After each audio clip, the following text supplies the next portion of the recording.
Dewan Pimpinan Cabang DPC Partai Persatuan Pembangunan PPP Jember, Jawa Timur memberikan dukungan penuh terhadap Sandiaga Salahuddin Uno maju di pemilihan Presiden Pilpres tahun 2024. Dukungan tersebut terdengar ketika Menteri Pariwisata dan Ekonomi Kreatif Menparekraf Republik Indonesia yang akrab disapa Sandiaga Uno ini melakukan kunjungan kerja di Jember. Dalam peringatan Hari Lahir Harlah 50 tahun PPP, Minggu 15 Januari 2023. Beliau ini kan sedang dekat sama P3. Beliau kemarin juga sempat hadir Harlah P3 yang di Jogja. Kemudian beliau juga lagi silaturahim ke basis-basis P3 yang ada di Tapal Kuda, mulai kemarin Situbondo, Bondowoso, dan Jember. Kami menyambut beliau sebagai tamu kehormatan dan kami berharap untuk selanjutnya beliau bukan lagi sebagai tamu, tapi beliau sebagai bagian dari keluarga besar P3, walaupun semuanya masih dalam proses. Katanya karena memang sosok dari Sandiaga ini kabarnya katanya juga ada turunan ulama seperti itu. Yang jelas kalau kita melihat dari sambutan beliau, cara beliau membaca ayat-ayat Quran dan lain sebagainya, beliau cukup fasih untuk melafalkan ayat-ayat itu, sehingga menurut saya Bang Sandi ini layak untuk diusung menjadi calon pemimpin nasional yang diusung oleh P3, entah presiden atau wakil presiden. Dan kami dari Jember akan menyuarakan itu untuk mengusung Bang Sandi sebagai calon presiden atau calon wakil presiden yang akan diusung P3 pada pemilu 2024, Pilpres 2024. Wilayah Bondowoso oleh Banyuwangi juga punya niat yang sama, berarti artinya wilayah timur Jawa Timur mendukung Sandiaga. Iya, jadi kalau kemarin ada DPC Mataraman yang mendukung Ganjar, nah maka kami DPC P3 Tapal Kuda ini kita hampir sepakat untuk mengusung Pak Sandiaga Uno sebagai capres atau cawapres P3 2024. Kenapa memilih Sandiaga? Karena saya melihat beliau sosok muda, energi, lalu kemudian beliau juga orang yang cukup paham dengan milenial, ya. Kemudian di samping itu juga beliau sosok yang religius dan agamis. Tadi saya lihat ketika lantunan ayat suci Al-Quran, lalu kemudian beliau itu mengikuti dan bisa mengikuti.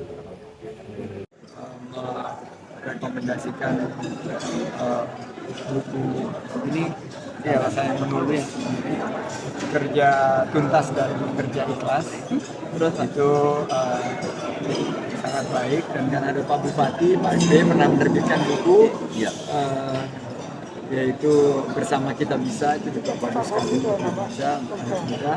Dan ada buku terbitan William Suryajaya, judulnya adalah Man of On.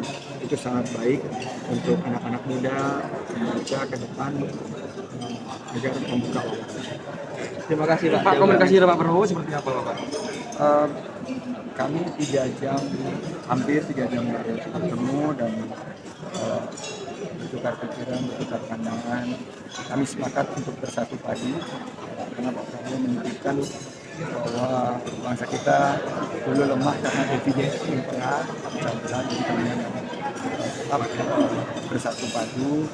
Saya juga menyerahkan buku 1.500 inspirasi yang saya kumpulkan dari cerita saya waktu berjuang bersama Pak Hendi, mendapatkan inspirasi di 2018-2019, dan itu yang saya sampaikan ke beliau bagaimana waktu itu kita berjuang untuk Indonesia adil dan makmur.